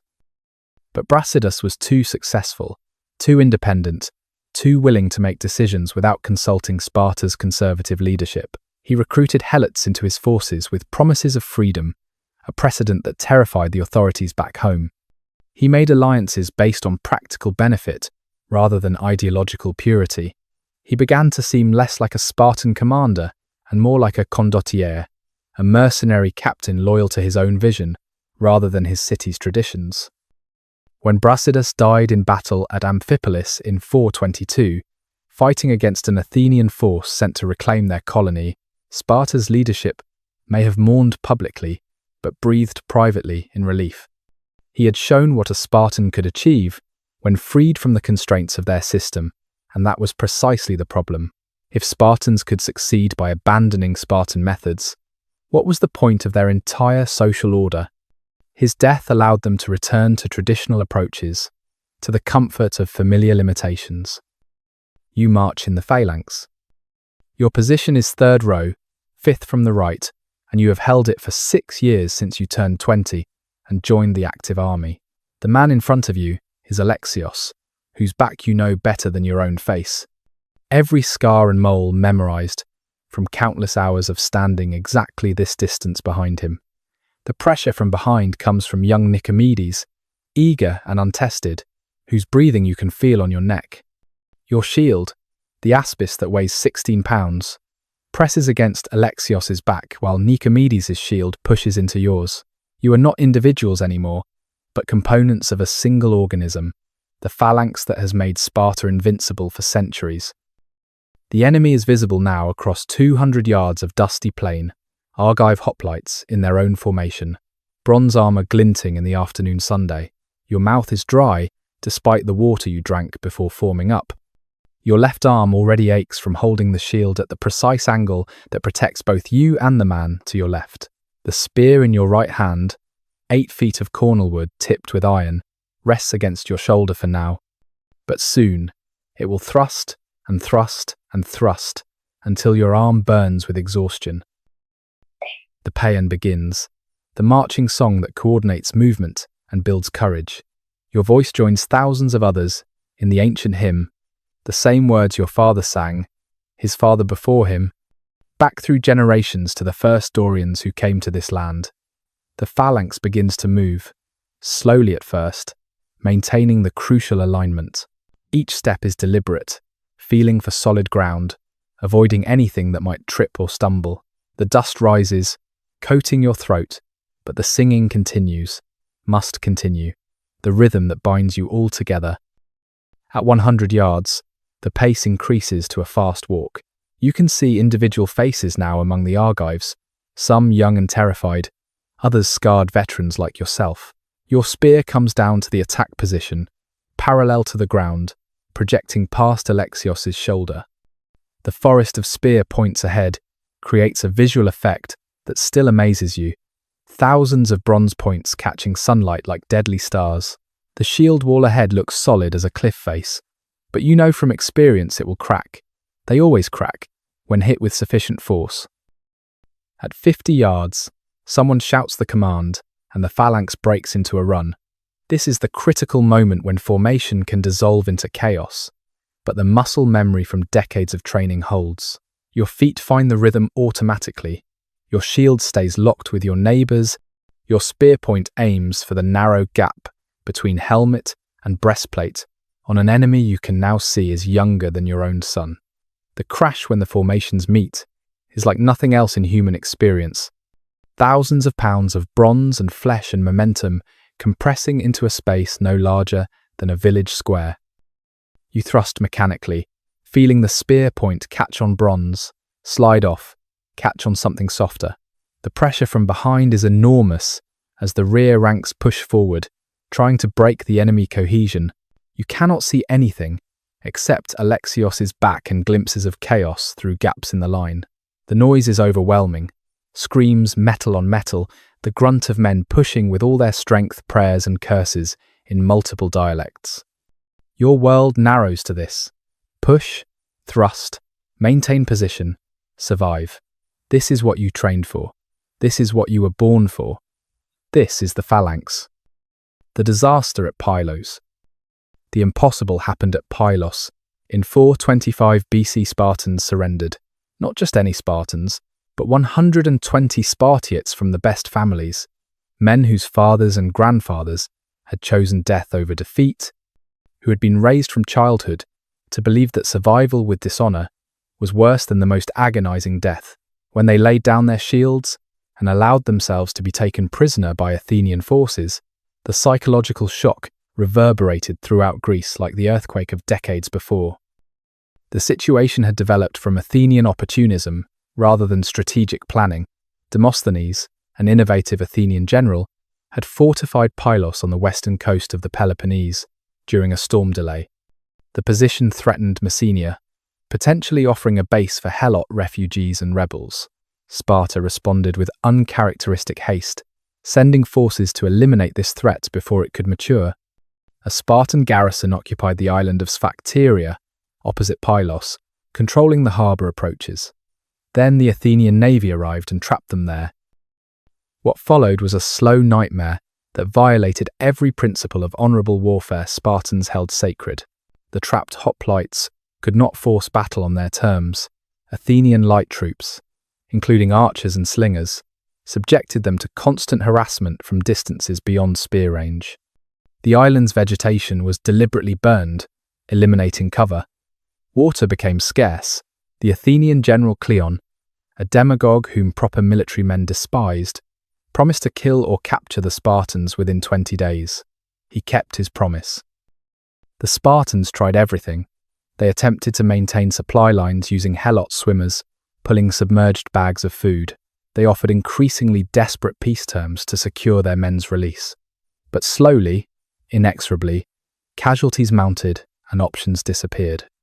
When Cleon landed with overwhelming forces, including light-armed troops who could outmaneuver hoplites in rough terrain, the Spartans fought with their traditional courage, but found themselves surrounded, exhausted, leaderless after their commander died, facing annihilation without the possibility of honourable battle. The moment of surrender was almost inconceivable. The Spartan survivors asked their government for instructions and received an answer that history has preserved. The Lacedaemonians bid you to decide for yourselves, but to do nothing dishonourable. Interpreting this as permission to surrender, if they judged it appropriate, they laid down their arms. 292 had come to the island. 120 survived to become prisoners, living contradictions to everything Sparta claimed about itself. Victory's bitter taste. When Athens finally surrendered in 404 BC, after 27 years of the most destructive war in Greek history, Sparta stood supreme but fundamentally changed.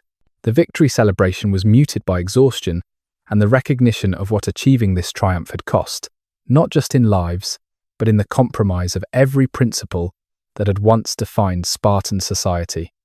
They had won by becoming everything they had once despised. Dependent on Persian gold, maintaining overseas garrisons, engaging in diplomatic intrigue, fighting naval battles with fleets built by foreign subsidies. The physical costs were staggering. The Spartiate population, already dangerously low before the war, had been decimated. Fewer than 1,000 full citizens remained from the 8,000 who had existed a century earlier. Entire age groups had been eliminated, creating gaps in the social fabric that could never be repaired. The agorge continued, but with reduced numbers. The Syssitia maintained their rituals, but with empty places that would never be filled. Victory had been achieved through demographic suicide. The moral costs were perhaps greater.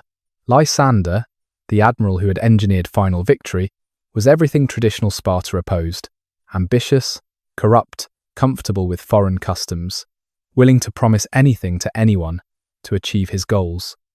He established dikarchies, councils of 10, in defeated cities, backing them with Spartan garrisons, and creating an empire that required constant military commitment to maintain. Sparta had defeated Athenian imperialism by becoming an imperial power itself, and a particularly brutal one that lacked Athens's cultural attractions to soften domination. The peace terms imposed on Athens showed both magnanimity and calculation. The long walls were demolished to flute music, the democracy was replaced with an oligarchy of 30 tyrants, the fleet was reduced to 12 ships, but Athens itself was not destroyed despite Corinthian and Theban demands for total annihilation. Sparta needed Athens to exist as a counterweight to Theban ambitions, already recognizing that victory had created new threats rather than establishing permanent security. The contradictions were everywhere. Spartan admirals commanded fleets, but knew nothing of naval warfare, depending on foreign expertise. Spartan governors ruled foreign cities, but had been trained only for battlefield command, not administration. Spartan diplomats negotiated complex treaties, but came from a culture that valued action over words. The very skills that had brought victory, the flexibility and adaptation shown by men like Lysander, were antithetical to the rigid system that had created Spartan power in the first place. Lysander's gold.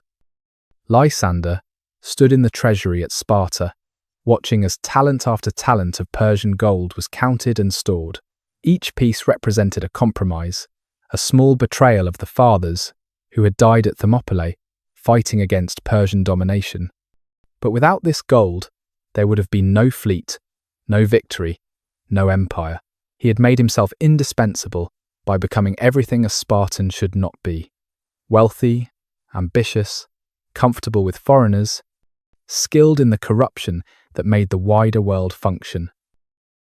His relationship with Cyrus, the Persian prince who controlled the western satrapies, had been carefully cultivated through gifts, flattery, and shared dinners that violated every principle of the Syssitia. Lysander had learned to speak obliquely, to make promises without seeming to promise, to accept bribes while maintaining they were gifts between friends. He had discovered he was good at this game, perhaps better than the Athenians and Persians who had invented it. The gold transformed everything it touched. Young Spartans who served in Lysander's fleet returned home with wealth hidden in their baggage. Despite laws against possessing currency, they had seen the world beyond Laconia, tasted wine that was not vinegar, slept in beds softer than reeds, been with women who did not cut their hair short and dress like boys. Some never truly returned, their bodies present in Sparta, but their minds forever elsewhere, in Ephesus or Byzantium, or the countless ports where Greek culture meant something different than eternal preparation for war. Lysander himself was the greatest contradiction. He had won Sparta's war, but could never be fully accepted by Sparta's elite. He was not from the royal houses, could never be king, despite wielding more actual power than both kings combined. He had created a personal following in the foreign cities, men loyal to him rather than to Sparta, a cult of personality that violated every principle of collective identity. He had shown that individual ambition could achieve what collective discipline could not, a lesson that threatened the entire social order. The corruption spread like plague from a single carrier. Harmosts, the Spartan military governors, installed in conquered cities, discovered that absolute power and distance from home created opportunities for enrichment that their austere homeland had never offered. They extracted tribute, accepted bribes, lived in palaces while sending reports back to Sparta about maintaining traditional values. The gold that had purchased victory was dissolving the iron that had made victory possible, and everyone could see it happening, but no one could stop it because stopping it would mean abandoning the empire that victory had created. The March of the 10,000. In 401 before Christ, 10,000 Greek mercenaries found themselves stranded deep in the Persian Empire after their employer, Cyrus the Younger, died attempting to seize his brother's throne. Among their leaders was Lycurgus, a Spartan exile who embodied both his culture's military excellence and its growing moral ambiguity. These were not citizens fighting for their homeland, but professionals selling their skills to the highest bidder, a concept that would have horrified earlier generations of Spartans, who fought only for honor and duty. The March of the 10,000 back to the Black Sea became one of history's great military achievements, immortalized in Xenophon's Anabasis. Through hostile territory, across mountain passes blocked by snow, fighting running battles with Persian forces and suspicious local tribes, they maintained cohesion and discipline that astounded observers. When they finally glimpsed the sea and cried out, "Thalata! Thalata!" it was a moment of triumph that resonated throughout the Greek world. Here was proof that Greek military superiority, particularly the hoplite tradition perfected by Sparta, remained unmatched even in the heart of the Persian Empire. Yet the very existence of the 10,000 represented Sparta's transformation. These were men who fought for gold rather than glory, who served foreign masters rather than their cities, who had abandoned the citizen soldier, ideal for professional warfare. Many were Spartans who could no longer afford the contributions to their syssitia, economic casualties of a system that demanded wealth while forbidding its acquisition. They had chosen exile and mercenary service over the social death of losing citizenship. The lessons learned from this expedition would eventually be turned against Sparta itself. The march proved that disciplined infantry could operate effectively far from supply bases, that Persian military might was more appearance than substance, that small professional forces could defeat larger amateur armies. Within a generation, these insights would inspire new military thinkers who would challenge and eventually break Spartan battlefield supremacy. The future belonged not to citizen militias, but to professional armies, not to rigid tradition, but to tactical innovation. Cracks in bronze armor. By 390 BC, the Spartan system that had endured for 3 centuries showed visible fractures that no amount of traditional discipline could repair. The fundamental problem was mathematical and inexorable. The number of full Spartan citizens continued to decline, while the demands of empire required ever more manpower. Where once 8,000 Spartiates had maintained the state, now fewer than 1,000 remained, each death in battle or economic failure representing an irreplaceable loss.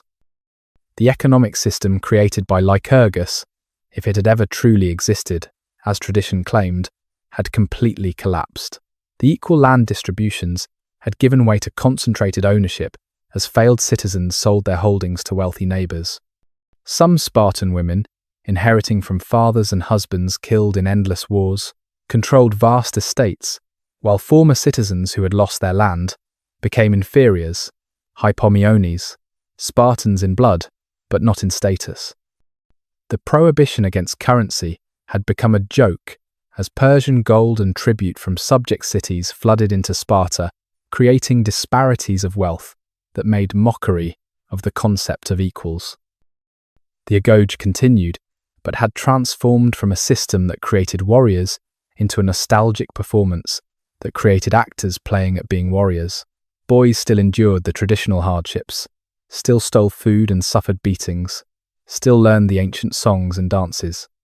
But they knew that most would never achieve full citizenship, that the kleros needed to support their syssitia contributions did not exist, that they were training for a lifestyle that had become economically impossible for all but the wealthy elite. The system persisted, through inertia rather than purpose. Military innovation had stagnated, while enemies evolved. The Spartans still fought in traditional phalanx formation, still relied on the heavy hoplite as the decisive arm, still disdained cavalry and light troops as inferior alternatives. Meanwhile, other cities experimented with combined arms tactics, with longer spears that outreached traditional hoplite spears, with professional generals who studied warfare as a science, rather than practicing it as an inherited art. The Spartan reputation for invincibility persisted, but increasingly it was reputation, rather than reality, that won battles. The social costs of maintaining the facade grew unbearable. Young Spartans who showed promise were increasingly sent abroad as advisors and mercenary commanders, bleeding away the human capital needed for regeneration. The xenophobia that had once protected Spartan culture from foreign corruption now prevented them from learning from others' innovations. They had become a living museum, impressive to observe but increasingly irrelevant to the developing Greek world.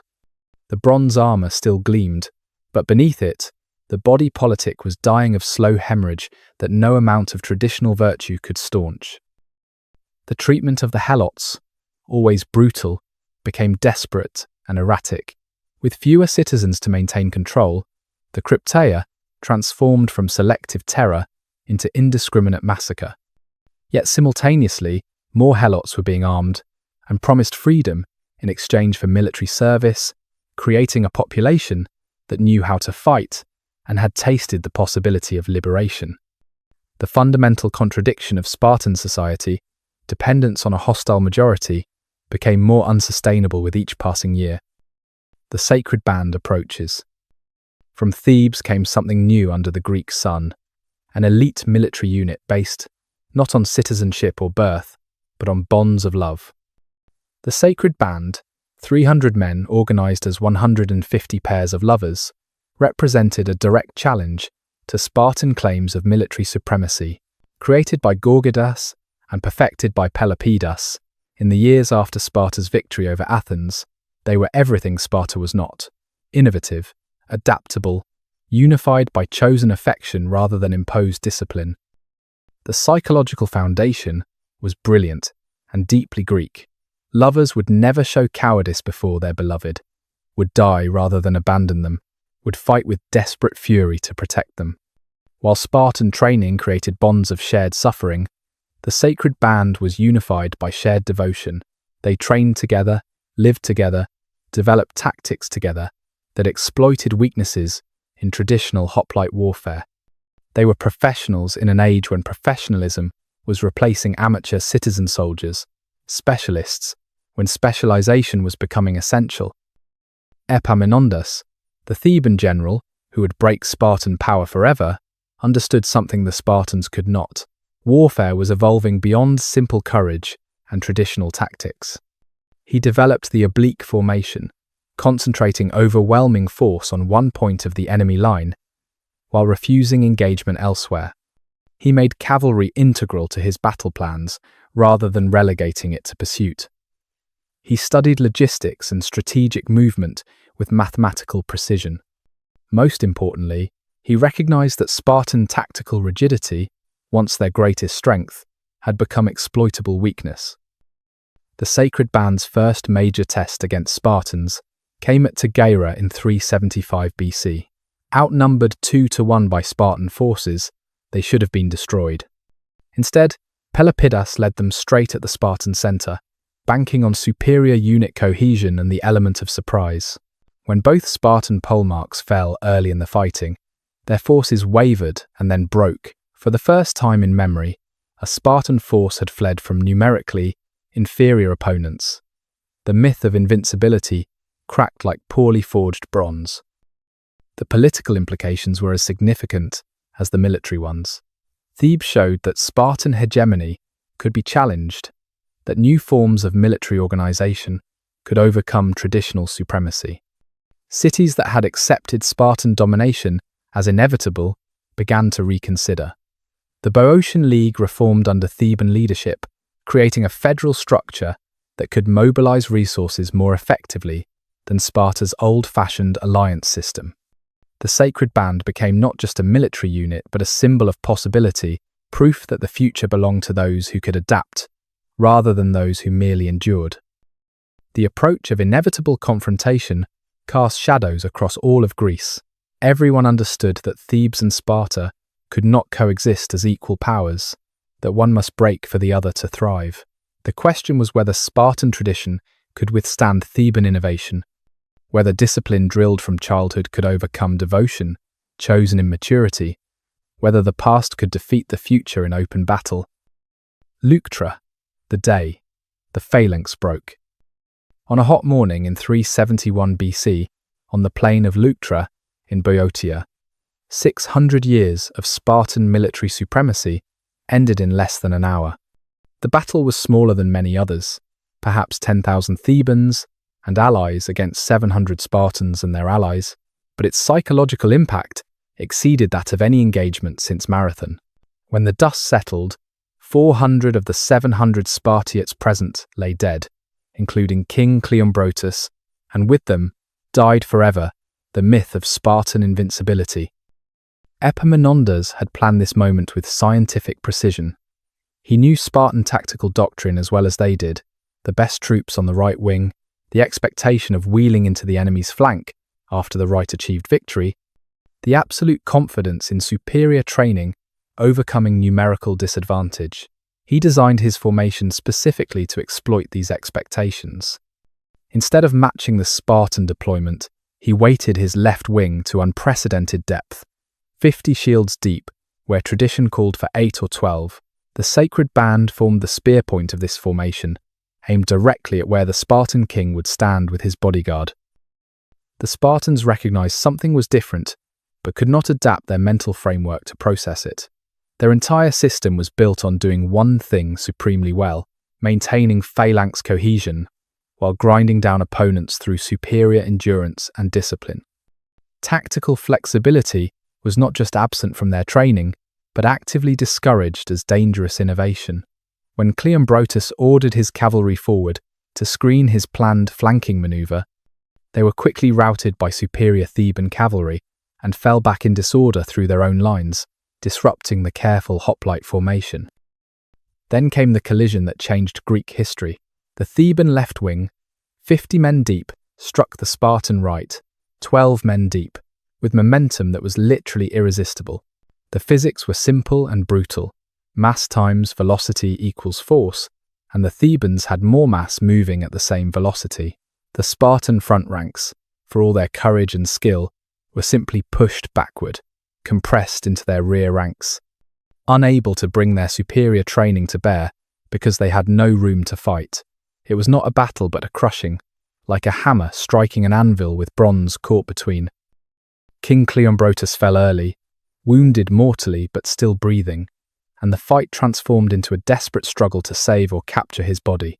This was the kind of close-quarters combat Spartans had trained for all their lives, but they were outnumbered and increasingly surrounded. The sacred band, fighting with the fury of lovers, protecting each other, carved through Spartan ranks that had never before broken. When Cleombrotus died and his body was definitively lost, something unprecedented happened. The Spartans retreated, not in good order, not as a tactical withdrawal, but in genuine flight from a superior enemy. The aftermath was more devastating than the battle itself. Spartan tradition demanded they refuse any truce that acknowledged defeat, that they die attempting to recover their dead rather than admit failure. But with 400 Spartiates dead and the survivors demoralized, pragmatism finally overwhelmed tradition. They asked for a truce to recover bodies, the formal admission of defeat. Epaminondas granted it with courtesy that emphasized Theban magnanimity rather than Spartan humiliation. The bodies were returned, but Spartan military reputation was buried with them. The news spread across Greece like wildfire across dry summer grass. Sparta had not just lost a battle, they had been broken in direct hoplite combat, their supposed specialty. Cities that had submitted to Spartan hegemony for generations suddenly discovered courage to rebel. Messenia, enslaved for 3 centuries, rose in revolt with Theban support. Within a year, the helots were free, Messenia was independent, and half of Sparta's economic foundation had vanished. The Peloponnesian League dissolved as members declared independence or switched allegiance to Thebes. The psychological collapse exceeded the military defeat. Spartans had defined themselves entirely through military superiority. Without it, what were they? The Agoge continued training boys for a style of warfare that had been definitively superseded. The Syssitia continued their communal meals, but the conversation was of past glories rather than future victories. Young Spartans increasingly looked elsewhere for purpose, becoming mercenaries, advisors, anything except what their fathers had been. Leuctra, was not just a battle but a judgment of history. The future belonged to innovation, adaptation, and chosen loyalty, rather than inherited tradition. Twilight songs. The evening chorus began as the sun touched the western mountains, old voices raised in hymns that had been sung when Sparta ruled all it surveyed. Now, in 350 BC, the singers were fewer, their voices cracked with age, their audience primarily themselves, and the memories of what had been, the gymnopaedia continued. But where once thousands of boys had danced naked in the summer heat, now dozens performed the ancient movements, each one precious, because there might not be enough for next year's ceremony.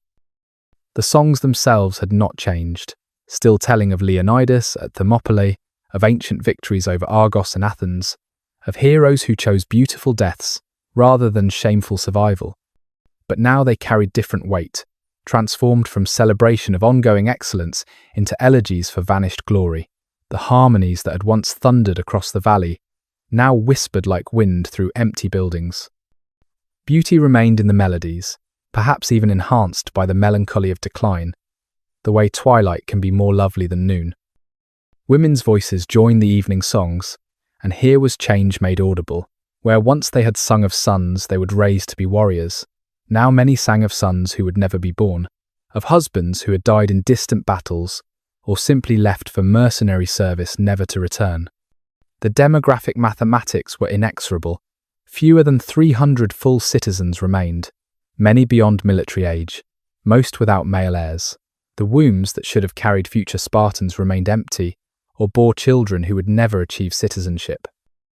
In the gathering darkness, helot voices could be heard from the villages, no longer careful to hide their own songs. They sang in Doric Greek that was almost identical to what their former masters spoke, but the words were different, speaking of freedom rather than duty, of families reunited rather than boys torn away at 7. Some were songs of revenge satisfied, others of simple joy at owning their own labour's fruits. The acoustic landscape of Laconia had changed, no longer monopolised by Spartan ritual but become polyphonic, multiple traditions, weaving through the night air. The last notes faded as full darkness arrived, leaving only the sound of the eurotas flowing as it always had, indifferent to human pretensions of permanence. Somewhere in the dark, an old man hummed a marching song from his youth, when the phalanx seemed invincible and Sparta's power reached from sea to sea. The melody was perfect, each note precisely placed as the agoge had taught.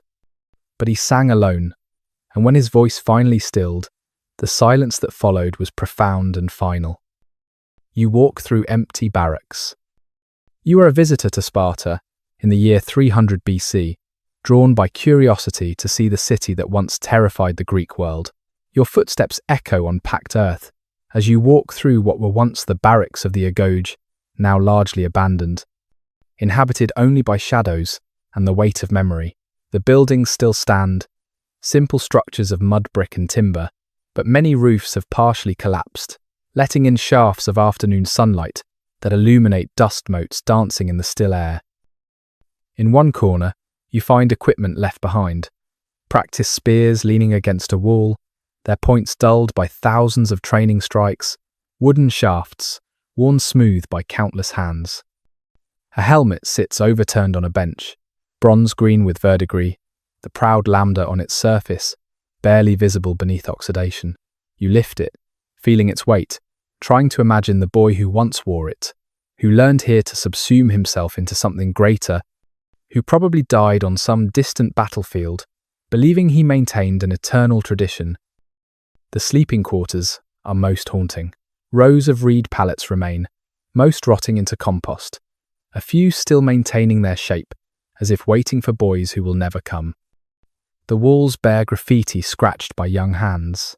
Names, crude drawings of warriors and monsters, occasional obscenities that remind you these were children despite their harsh training. One inscription catches your eye, carved deeper than the others. We were the walls of Sparta, past tense, even then. Outside, the training ground stretches empty, except for a few old men who still come here from habit, moving through combat exercises with careful precision, despite arthritic joints and clouded eyes. They ignore you, lost in private rituals that maintain meaning only for themselves. Their movements are still beautiful, economical, deadly, but they are curators in a museum of military techniques that the world has passed by. When they die, no one will remember exactly how a Spartan hoplite shifted weight when thrusting, how the shield should angle to deflect Persian arrows. You hear children playing somewhere nearby, but their games are not the brutal competitions of the agoge. They laugh freely, carelessly, without the careful control that once marked every Spartan action. Their parents are probably perioeci, or even former helots, who have moved into the city as citizen numbers dwindled. They will grow up in Sparta but never be Spartans. In the old sense, never understand what it meant to be raised from birth as a weapon, to find identity only in collective strength. The silence is what strikes you most. Once these grounds would have echoed with constant activity, boys training, singing, fighting, crying out under the lash, but never crying. Now there is only wind through empty doorways, the distant sound of the Eurotas, occasionally a bird call. The absence of human voices makes the place feel not abandoned but haunted, as if the ghosts of 10,000 boys who passed through this system still inhabit the spaces between buildings, still run in formation through the morning mist, still dream of glory that will never come. The tourist destination. Marcus Aurelius Flavius, a wealthy Roman merchant, arrived in Sparta in the year 120 of the Common Era, with his family and an entourage of slaves, eager to see the legendary city that had defied Persia and dominated Greece. What he found was a carefully maintained theatrical production, a city performing its own past for the entertainment and education of cultural tourists who came from across the Roman Empire to witness living history. The Spartans, now numbering barely a few hundred families, claiming pure descent, had discovered that their history was their only remaining commodity. They performed their traditions with the dedication of actors who had forgotten they were acting. Boys still entered a version of the agoge, though it had been reformed by Roman administrators to remove its genuinely dangerous elements while retaining enough hardship to impress visitors. They still wore the traditional clothing, still sang the ancient songs, still demonstrated military drills that no army had used for centuries. Marcus watched the festival of Artemis Orthia, where boys were whipped at the altar, while tourists sat in a specially constructed amphitheatre, applauding courage and gasping at blood. The boys competed to endure the most lashes, knowing that generous tips from impressed Romans awaited those who showed the most stoicism. It was real blood, real pain, but also performance, conscious display of an identity that had become merchandise. The priests provided commentary in Greek and Latin, explaining the ancient significance while selling small lead votives as souvenirs. At dinner, Marcus paid handsomely to eat in what was advertised as a traditional syssitia. The black broth was served, though significantly improved with salt and herbs to make it palatable to Roman tastes. Local actors dressed as ancient warriors told stories of Thermopylae and Leuctra, carefully edited to emphasize Spartan virtue while avoiding anything that might offend Roman sensibilities. The other tourists, from Syria and Egypt and Gaul, listened with the same expression of bemused fascination, experiencing a sanitized version of the authentic Sparta that had never quite existed, even at its height. The guides, who claimed descent from ancient royal houses, though their genealogies were creative fiction, showed Marcus the supposed tomb of Leonidas, though the actual location had been lost centuries ago. They walked him through the ruins of the ancient gymnasiums, rebuilt and rebuilt again, each iteration further from whatever original had existed. They sold him a sword they swore had been used at Plataea, though it was forged last month by a local blacksmith who specialized in ancient replicas for the tourist trade. Yet something authentic remained beneath the performance. When the last tourists retired to their comfortable lodgings, when the actors removed their costumes, when the city settled into darkness, old men still gathered to share memories passed down through generations. They spoke in the ancient Doric dialect, told stories that had never been written down, maintained traditions that tourists never saw. They were no longer Spartans, as the word had once meant, but they were the inheritors of something, even if that something had become more dream than reality, more memory than practice. Excavating Laconia. In the morning, coolness before the heat makes fieldwork impossible. Dr. Helena Papadopoulos carefully brushes soil from a bronze spear point, one of dozens found in this particular test pit near the ancient Spartan Acropolis. It is 2024, and she leads an international team trying to understand the reality of Spartan life beneath layers of myth, Roman reconstruction, and Byzantine occupation. Every artifact they uncover must be interpreted through filters of legend and propaganda that began forming even while Sparta still functioned. The poverty of Spartan material culture creates unique archaeological challenges, where Athens left the Parthenon and thousands of decorated pots. Sparta left utilitarian objects that reveal little about their makers' thoughts. The famous Spartan bronze figurines, small votives found at sanctuaries, show warriors and athletes in standardized poses that communicate type rather than individuality. Even the pottery, when decorated at all, shows repetitive patterns rather than the narrative scenes beloved by other Greek cities. The Spartans built their monuments in human flesh and left few stones to tell their story. Yet absence itself tells stories. The lack of fortification walls throughout most of Spartan history speaks to supreme military confidence. The modest construction of even royal buildings confirms literary sources about enforced austerity. The concentration of luxury items in female graves suggests that women, paradoxically, had more freedom to display wealth than their warrior husbands. Each missing element, each departure from typical Greek archaeological patterns, adds detail to the picture of a society that defined itself through rejection of normal aspirations. Recent finds have complicated traditional narratives. Evidence of literacy is more widespread than ancient sources suggested, with writing tablets and inscriptions showing that Spartans could read and write when necessary. Signs of artistic production, particularly in the archaic period, before the full implementation of military austerity, reveal a society that once valued beauty before deliberately choosing utility.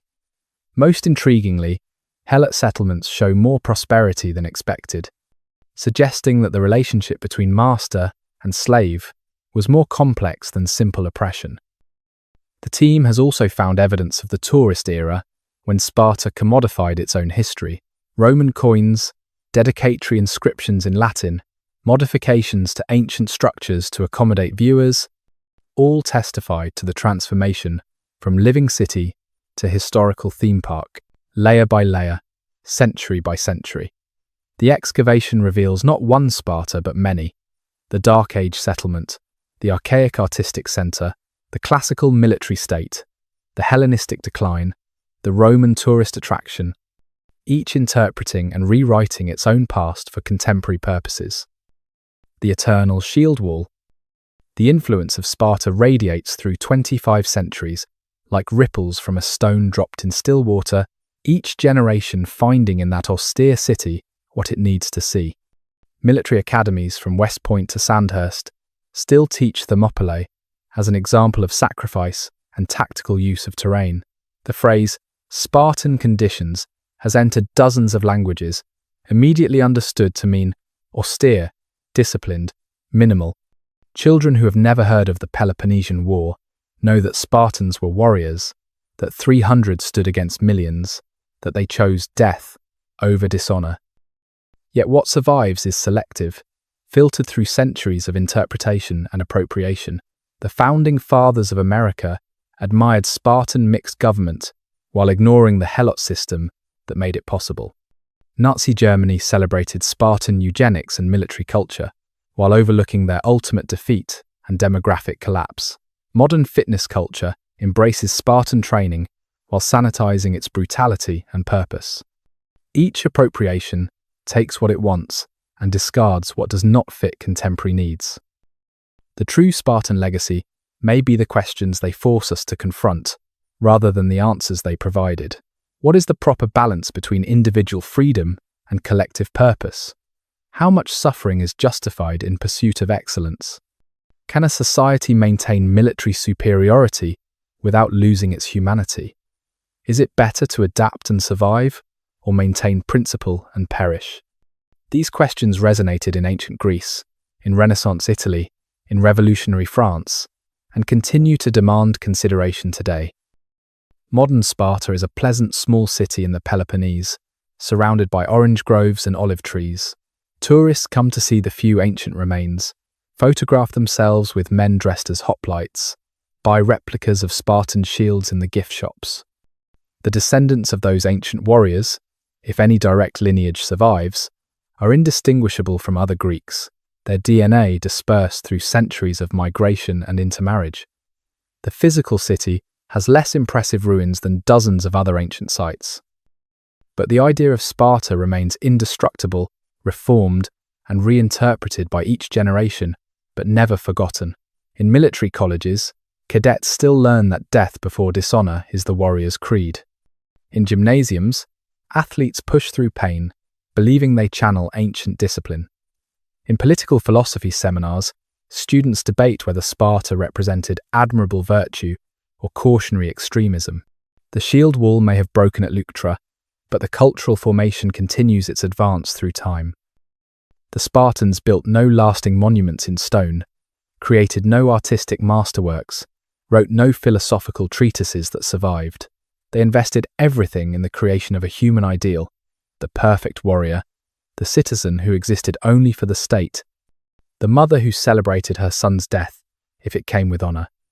That ideal was impossible, unsustainable, arguably inhuman, but in reaching for it, in pushing human nature to its absolute limits, they created something that transcends historical failure.